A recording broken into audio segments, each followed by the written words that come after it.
The annual company gala was supposed to be a celebration. Instead, it became the night that changed everything.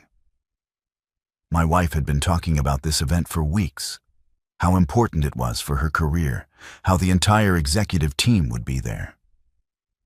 She looked stunning in her black evening dress, and I was proud to be her husband. Or at least I was, until I saw what happened next. We'd been at the event for about an hour. The usual corporate small talk, overpriced drinks, and networking conversations. My wife was in her element, working the room like she always did. I was getting us drinks from the bar when I heard her laugh from across the room. Not her genuine laugh, but that forced professional one she used with clients.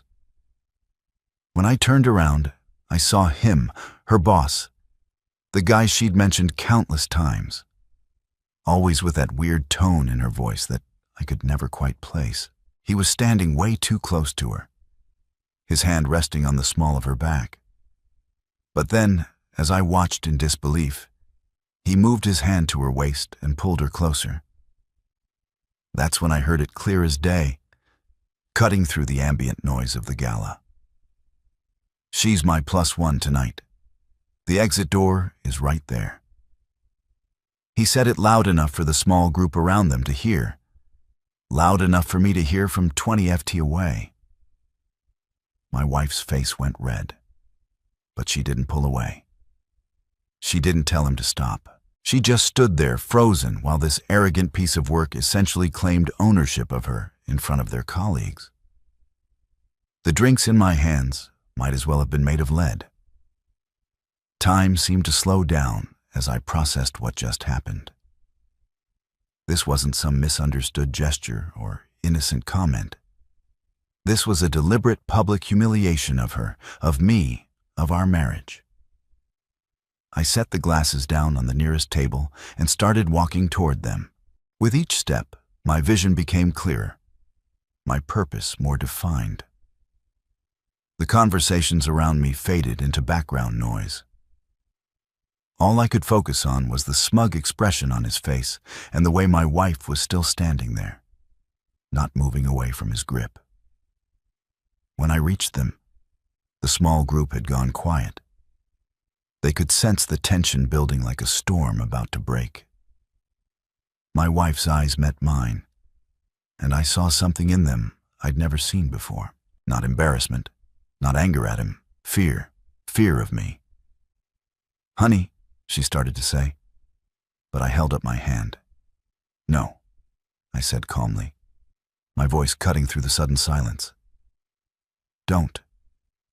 I looked directly at her boss. This self-important executive who thought he could treat my wife like his personal property. He was still holding her waist, still wearing that arrogant smirk like he just won some kind of game. "Let me ask you something," I said, reaching up to loosen my tie. "Do you think that kind of behavior is appropriate?" He actually had the nerve to laugh. "Listen, buddy, this is a company event. Maybe you should stick to the open bar and let the adults handle business." That's when I pulled my tie completely off and let it drop to the floor. "Then you won't need this anymore," I said, my voice steady and calm. The confusion on his face lasted exactly 2 seconds. Then my hand was around his throat, and he was no longer the dominant presence in the room. His grip on my wife's waist disappeared as his hands flew to his neck, trying to pry my fingers loose. "Here's how business really works," I said, my voice low but clear enough for everyone nearby to hear. "You treat people with respect. You don't put your hands on someone else's wife. And you definitely don't humiliate a man in front of his peers." His eyes were bulging now, his face turning red.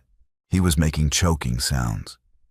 But I wasn't squeezing hard enough to actually hurt him, just hard enough to make my point crystal clear. "You're going to apologize," I continued. "To her, to me, to everyone who had to witness your pathetic display of what you think passes for authority." The security guards were pushing through the crowd now, I could see them coming, but I wasn't worried. I made my point.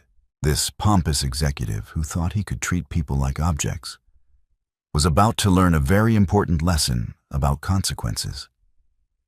I released my grip and stepped back. He dropped to his knees, gasping and coughing, his expensive suit wrinkled, his carefully styled hair disheveled. The powerful executive who'd been so confident moments before now looked like exactly what he was. A bully who'd finally met someone who wouldn't back down. "Sir, we need you to come with us," one of the security guards said. But his tone wasn't hostile. If anything, he sounded almost apologetic. I looked down at the man still on his knees, then at my wife, who was staring at me with a mixture of shock and something else I couldn't quite identify. "Are you all right?" I asked her. She nodded but didn't speak. "Good," I said. Then I turned to the security guard. "I'll come quietly. But first, I think this gentleman has something he'd like to say." Her boss was still catching his breath, still trying to process what had just happened. The entire gala had essentially stopped to watch this confrontation unfold. Conversations had ceased. The music seemed quieter. Even the wait staff had paused in their duties. He started, his voice.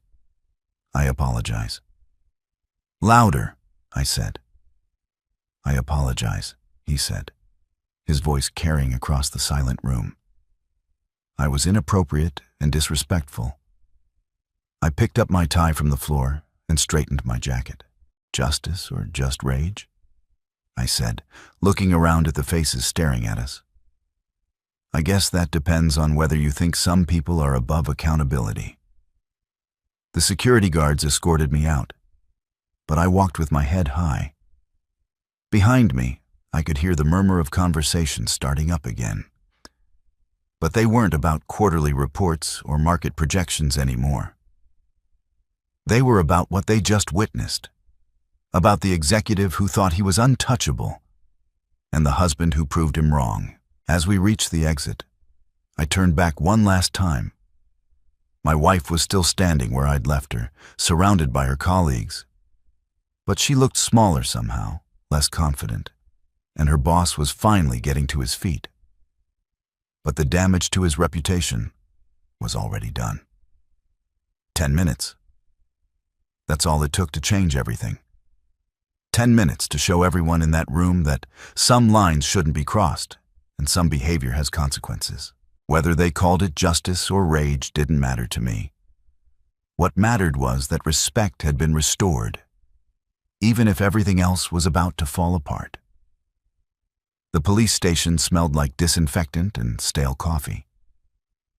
I'd been sitting in the holding area for 3 hours, waiting for someone to tell me what came next.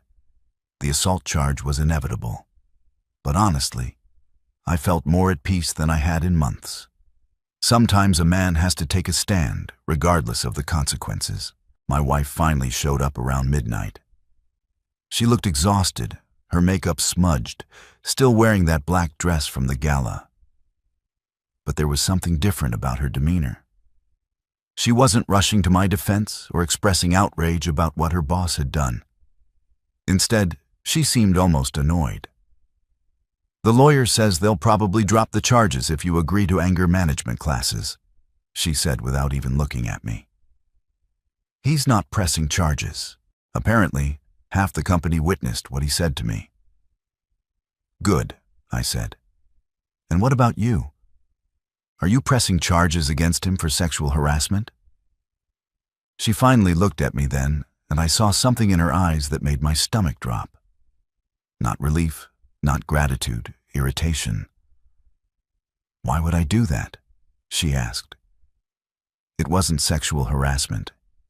He was just, "It's complicated." Complicated? I stood up studying her face. A man grabs your waist at a public event and tells me you're his +1 and it's complicated. She sighed like I was being unreasonable. "You don't understand the corporate world. There are dynamics at play that you can't just solve with your fists. That's when it hit me. The tone I'd never been able to place when she talked about him. The late nights at the office that had become more frequent over the past 6 months. The way she dressed differently on certain days, claiming it was for important meetings. "How long?" I asked quietly. "How long?" "What?" "Don't play dumb. You know exactly what I'm asking." She looked away, and in that moment of silence, everything became clear. The signs had been there for months. I'd just been too trusting, too focused on supporting her career ambitions to see what was really happening. "It's not what you think," she said finally. "Then explain it to me. Because from where I'm standing, it looks like my wife has been having an affair with her boss. And tonight, he decided to publicly claim ownership of what he thinks is his." Her shoulders slumped. "It started 4 months ago after the Johnson contract. We were working late and stop." I held up my hand. "I don't need the details. I just need to know one thing. Was tonight the first time he's acted like that in public?" She shook her head slowly. "So this has been going on for months. Him treating you like his personal property and you letting it happen." "It's not that simple," she said, her voice getting defensive. "You don't understand the pressure I'm under. The competition for the senior partner position. He has influence, so you decided to sleep your way to the top." The slap came fast, but I saw it coming and didn't try to avoid it. Let her have that moment of anger. It was probably the most honest emotion she'd shown all night. "Don't you dare judge me," she hissed. "You work your little 9-to-5 job and come home to your beer and Netflix. I'm building something. I'm climbing a ladder you could never even reach. By spreading your legs for the boss." This time she raised her hand again, but I caught her wrist. "Once was enough," I said calmly. "You want to talk about judgment? Let's talk about how you stood there tonight, while another man humiliated your husband in front of 50 people. Let's talk about how your first concern isn't that I defended our marriage, but that it might complicate your promotion prospects." I released her wrist and sat back down. "I want a divorce," I said. The words hung in the air between us like a physical presence.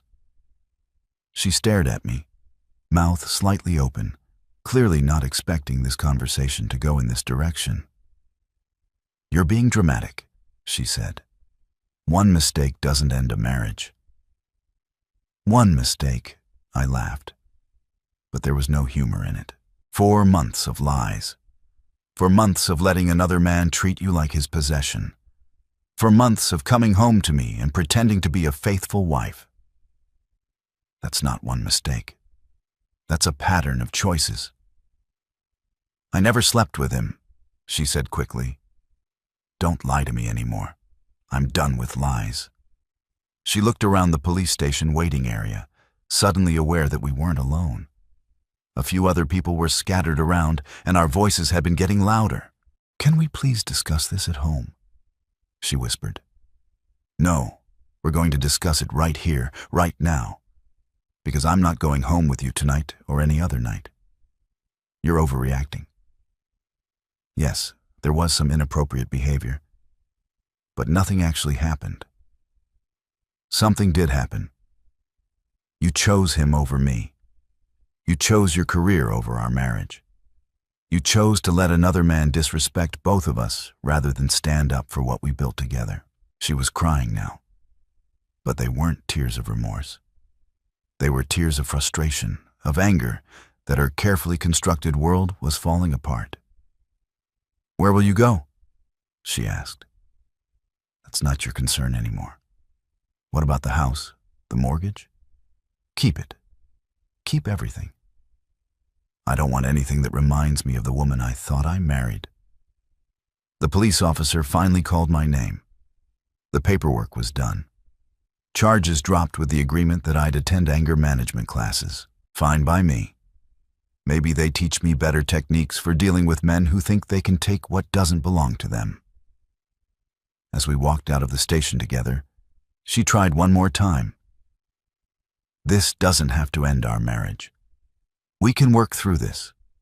Counseling, therapy, whatever you want.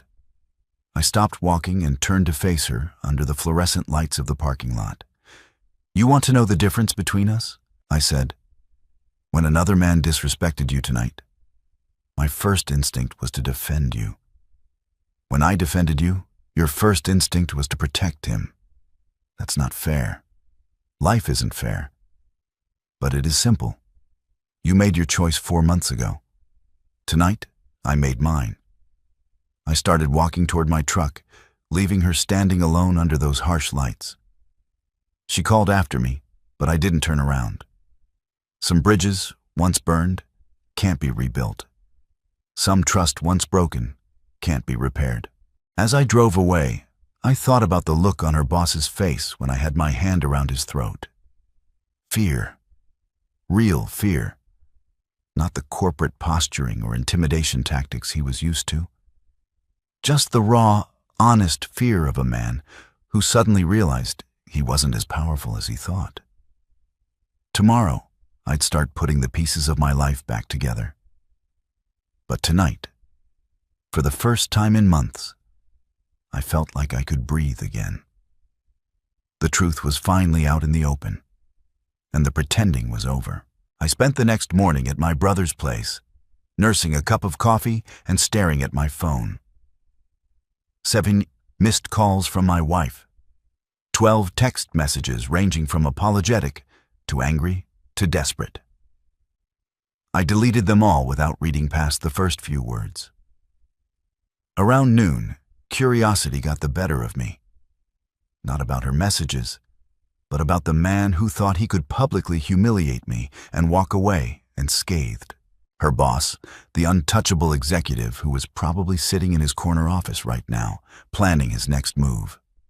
I drove to her office building and parked across the street, not to confront anyone or cause more drama, but to observe, to understand what I was really dealing with.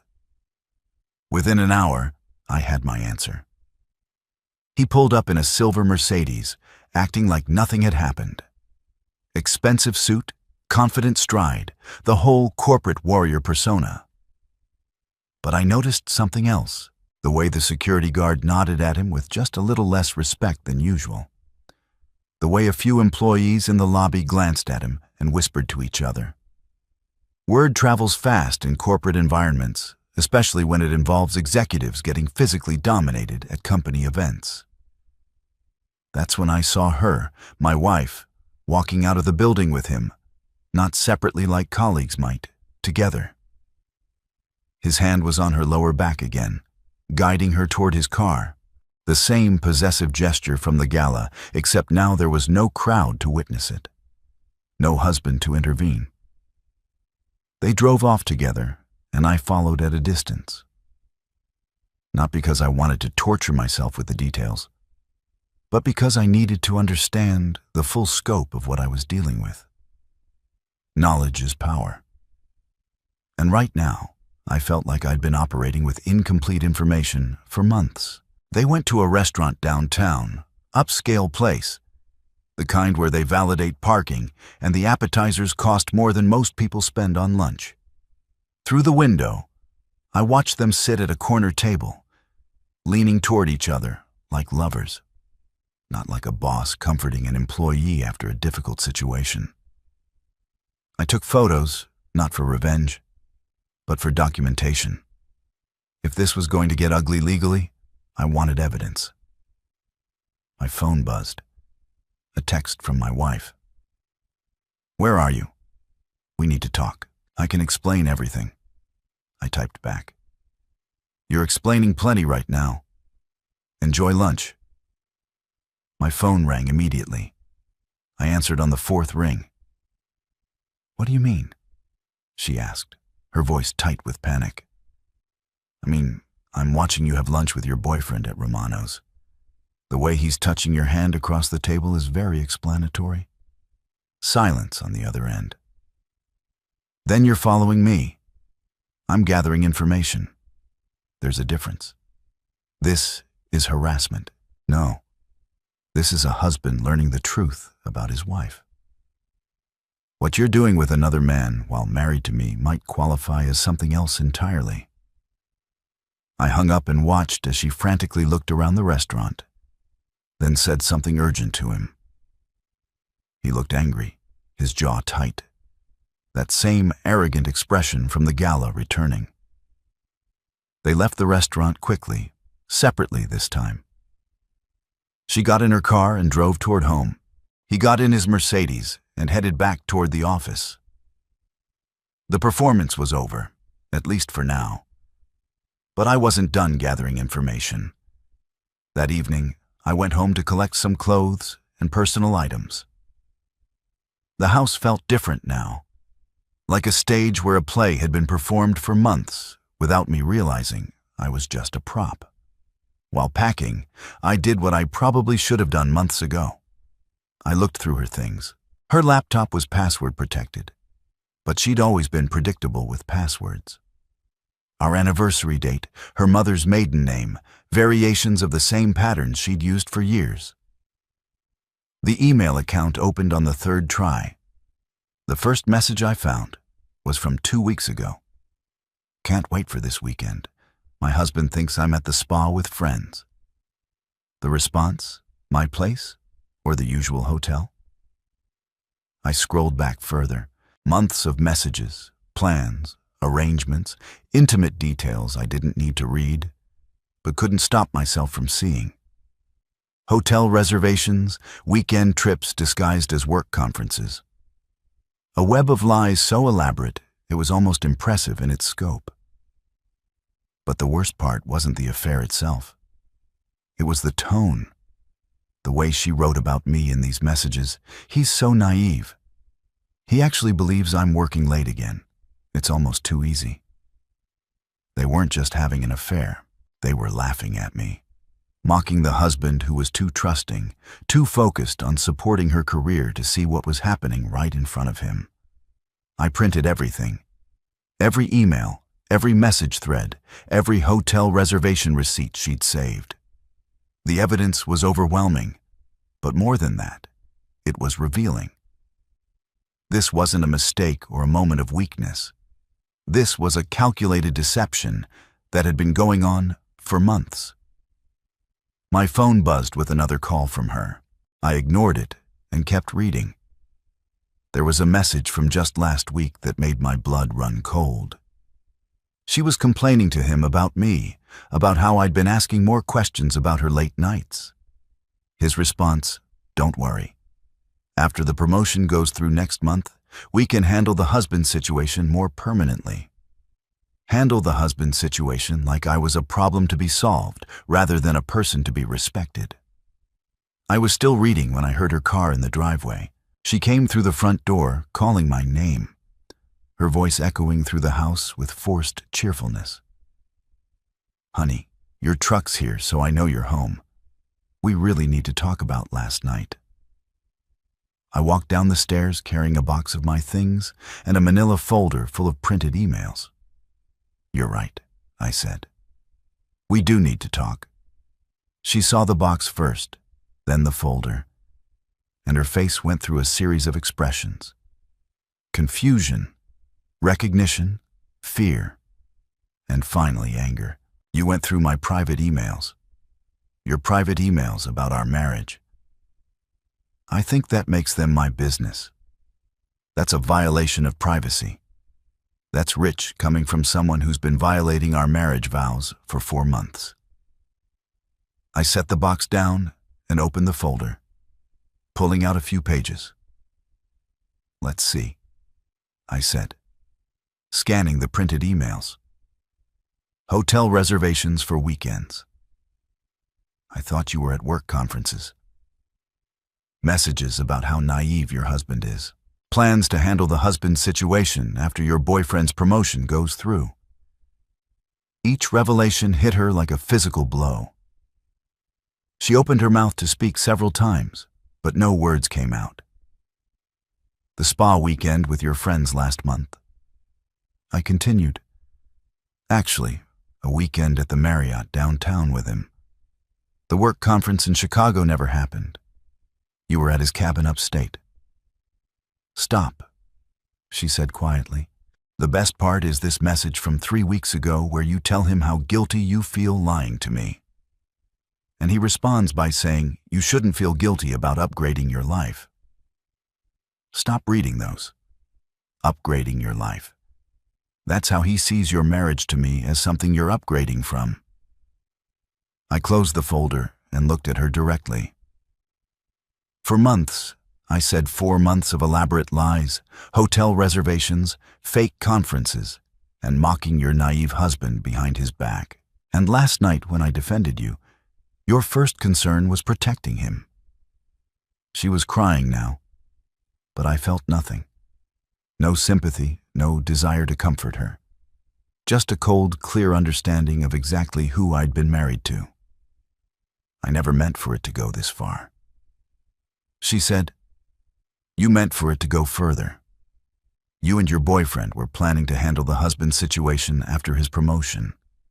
It's not what you think, it's exactly what I think. You've been planning to leave me. You just wanted to wait until he had more power and security. Use me for stability while you positioned yourself for something better." I picked up my box and headed for the door. "Where are you going?" she asked. "Away from here? Away from you. Away from this entire situation you created. We can fix this. Marriage counseling? Anything you want?" I stopped at the door and turned back to her. "You want to fix this? Call your boyfriend and tell him the husband situation just handled itself." As I walked out, I heard her calling after me. But the words didn't matter anymore. Nothing she could say would change what I'd read, what I'd seen, what I now understood about the person I'd shared my life with. The truth was finally complete, and it was uglier than I'd imagined. But at least now I knew exactly what I was dealing with and exactly what needed to be done next. The next morning, I sat in a family law attorney's office with copies of everything I'd found. The lawyer, a sharp woman in her 50s, reviewed the evidence with the clinical detachment of someone who'd seen this story play out hundreds of times before. "This is comprehensive," she said, flipping through the printed emails, hotel receipts, explicit messages, timeline documentation in a no-fault divorce state. "This won't affect property division, but it certainly paints a clear picture of marital misconduct. I don't want her money," I said. "I want her exposed. That's not how divorce law works. But there are other avenues we can explore." She explained the process, the timelines, the likely outcomes. My wife would get half of everything we built together, regardless of her infidelity, the house, the savings, the retirement accounts. Standard procedure in a no-fault state. However, the lawyer continued, "If you're serious about exposure rather than financial gain, there are ways to make this public record. Filing for divorce based on adultery creates a paper trail. Court documents become public information. Do it. There's something else you should consider. Your wife's employer has policies regarding relationships between supervisors and subordinates. What you've documented here could constitute workplace harassment, abuse of power, and policy violations." That got my attention. "Keep talking. Many companies have ethics hotlines, HR departments that take these situations seriously, especially when there's documented evidence of a power imbalance being exploited." I left the lawyer's office with a clear plan and a timeline. The divorce papers would be filed within 48 hours. But before that happened, I had other moves to make. That afternoon, I researched her company's corporate structure, employee handbook, and ethics policies. Everything was available on their website, probably updated after various harassment scandals that had cost other companies millions. The ethics policy was crystal clear. Romantic or sexual relationships between supervisors and direct reports are strictly prohibited and may result in immediate termination. There was an anonymous reporting system, a detailed investigation process, and a zero-tolerance policy for retaliation. Perfect. I spent the evening organizing everything. Chronologically, emails, hotel receipts, restaurant charges on her credit card that matched the dates in their messages. A timeline that showed not just an affair, but a systematic abuse of corporate power and policy violations that had been going on for months. My phone had been buzzing all day with calls and messages from my wife. I'd ignored them all, but around 8 p.m., she tried a different approach. She showed up at my brother's place. "I know you're in there," she called through the door. "Your truck is parked outside." My brother looked at me with raised eyebrows. "Want me to tell her you're not here?" "No. Let her in. This conversation needs to happen eventually." She looked terrible. Hair unwashed, makeup smudged, wearing the same clothes from yesterday. The confident corporate executive was gone, replaced by someone who looked desperate and confused. "Thank you for seeing me," she said, sitting down across from me in my brother's living room. "I'm not seeing you. You're trespassing, and I'm being polite enough not to call the police. I deserve that. I deserve all of this. But we need to talk about what happens next." What happens next is simple. I filed for divorce. You'll be served papers tomorrow. Her face went pale. "You don't have to do this. We can work through this." "No, we can't. What we had is over. What happens now is just paperwork. What about forgiveness? What about second chances? Forgiveness is for people who make mistakes. What you did wasn't a mistake. It was a calculated decision you made every day for 4 months. She started crying, but I felt nothing. Those tears might have meant something a week ago. Now they just looked like another manipulation tactic. "I'll do anything," she said. "Counseling, therapy, I'll quit my job. Anything you want. I don't want anything from you. That's the point. What about what we built together? The house, our life, our plans. You mean the house where you planned to live with another man after you handled the husband situation? Those plans." She flinched like I'd slapped her. "You read everything. I read enough. I read about how naive I was. I read about your boyfriend's promotion timeline. I read about weekend trips disguised as work conferences. I read about a woman who spent 4 months mocking her husband behind his back. Those emails don't tell the whole story. They tell enough of it." I leaned forward, looking directly at her. "Here's what's going to happen. Tomorrow, you'll be served divorce papers. The day after that, your company's ethics department is going to receive a very detailed report about policy violations involving you and your supervisor." Her eyes went wide. "You can't do that. It will ruin my career." "Your career? The one you built by sleeping with your boss? The one where you violated company policy for months while lying to your husband? That career? Please don't do this. I'll lose everything. You should have thought about that before you decided to upgrade your life at my expense." She was sobbing now, full body shaking. The kind of crying that comes when someone realizes the consequences of their actions are finally catching up with them. "I never meant to hurt you," she said. "Yes, you did. Every hotel reservation, every fake conference, every message laughing about your naive husband. You meant to hurt me. You just didn't mean to get caught. What do you want from me? What can I do to fix this?" "Nothing. There's nothing you can do. The damage is done and the consequences are already in motion. I love you." "No, you don't. You love the stability I provided while you explored other options. You love having a backup plan while you positioned yourself for something better. You love the idea of me, not the reality of me. I stood up, ending the conversation. The lawyer will contact you about the divorce proceedings. Don't contact me again. Don't come to my brother's house. Don't try to negotiate or bargain. It's over.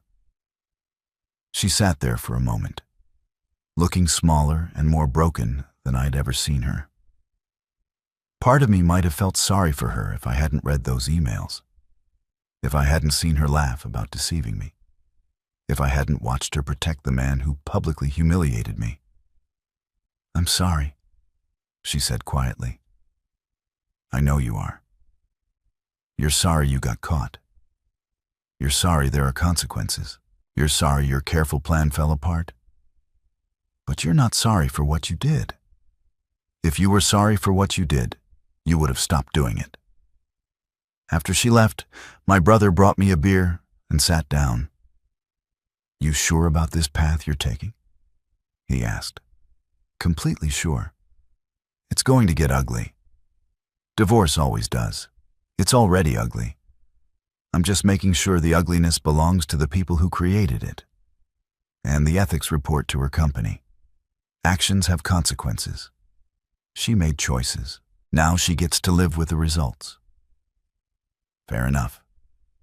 Just make sure you're doing this for the right reasons. I'm doing it because some things can't be ignored or forgiven. I'm doing it because respect matters.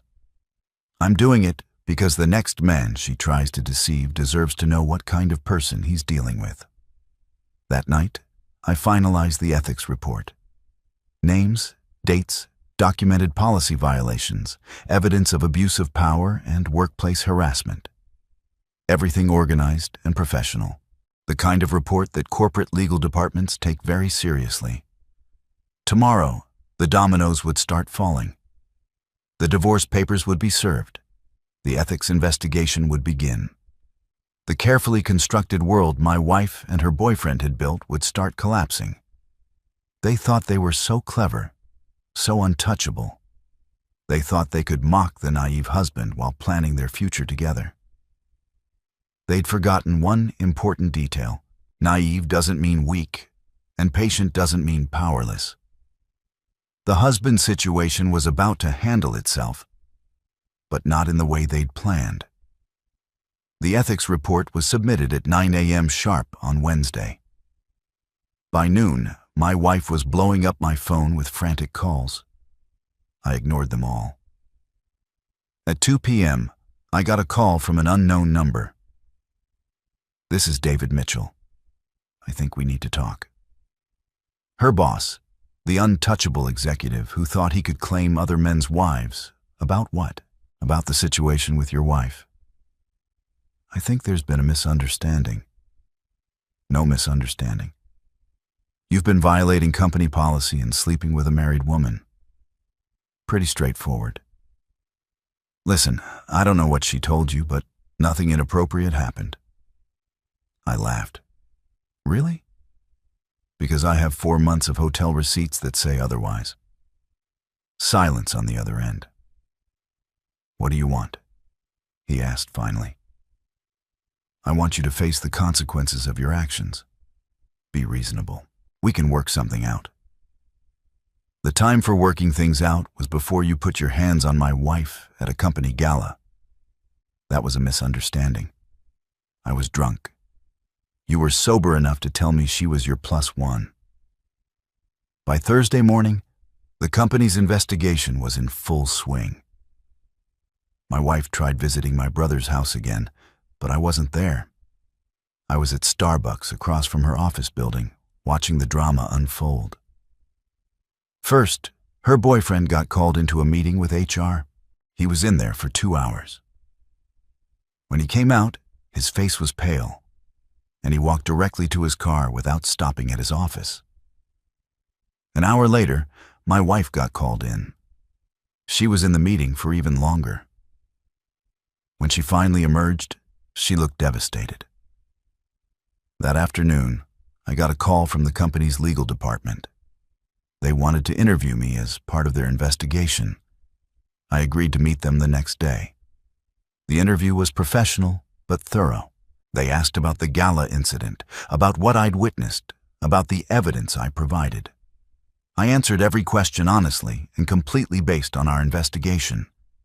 The lawyer said at the end, "We're recommending immediate termination for both employees involved.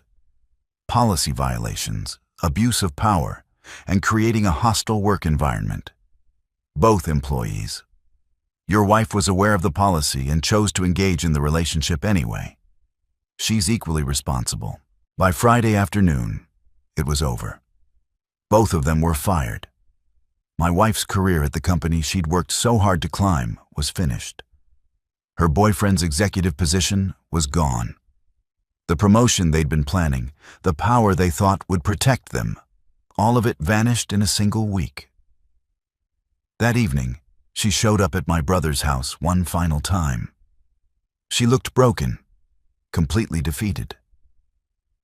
"I lost my job," she said simply. "I know he lost his too." "Good. I have nothing left.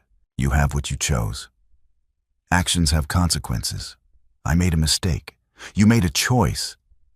Every day for 4 months, you chose to lie to me, to mock me, to plan a future with another man. That wasn't a mistake. That was who you really are." She stood there for a moment, tears streaming down her face. "What happens now? Now you figure out your life without me in it, just like you were planning to do anyway. I never wanted it to end like this. You wanted to handle the husband situation. Congratulations. You did." She walked away without another word. I watched her drive off, knowing it would be the last time I saw her as my wife. The divorce papers were finalized 2 weeks later. She got half of our assets as expected, but her career was destroyed and her reputation in the industry was ruined. Word travels fast in corporate circles. Her boyfriend tried to find another executive position, but the termination for policy violations followed him. Last I heard, he was working for a much smaller company at a fraction of his previous salary. Justice served, consequences delivered, respect restored. Sometimes the husband situation handles itself better than anyone could have planned. 6 months later, I was sitting in my new apartment reading an article about corporate accountability in the business section. The company my ex-wife used to work for had implemented even stricter policies regarding workplace relationships, citing a recent case that had resulted in multiple terminations. They didn't mention names, but I knew exactly which case they were referring to. My phone buzzed with a text from my brother. "Saw your exit target today. She's working retail now." I didn't respond. Her life after our divorce wasn't my concern anymore. The anger management classes the court had required turned out to be useful. Not because I had anger issues, but because they taught me better ways to handle disrespect without physical confrontation. Though I couldn't say I regretted putting her boss on his knees at that gala. My new life was simpler, cleaner. No more walking on eggshells around someone else's schedule. No more wondering why my wife was working late again. No more being the naive husband who trusted too much. I'd started dating again recently. Nothing serious, just coffee meetings and casual dinners. It was refreshing to have conversations with women who didn't see me as a stepping stone to something better. The doorbell rang, interrupting my thoughts. I wasn't expecting anyone, but when I opened the door, I found a delivery guy with an envelope. "Legal documents," he said. "Need you to sign here." Inside was a letter from my ex-wife's attorney. She was requesting spousal support, claiming she couldn't find employment in her field due to false allegations that had damaged her reputation. I called my lawyer immediately. She's claiming the ethics report was vindictive and cost her career opportunities. The lawyer explained after reviewing the documents. The ethics report was factual. I have documentation proving every allegation. I know. And that's exactly what we'll tell the judge if this goes to court.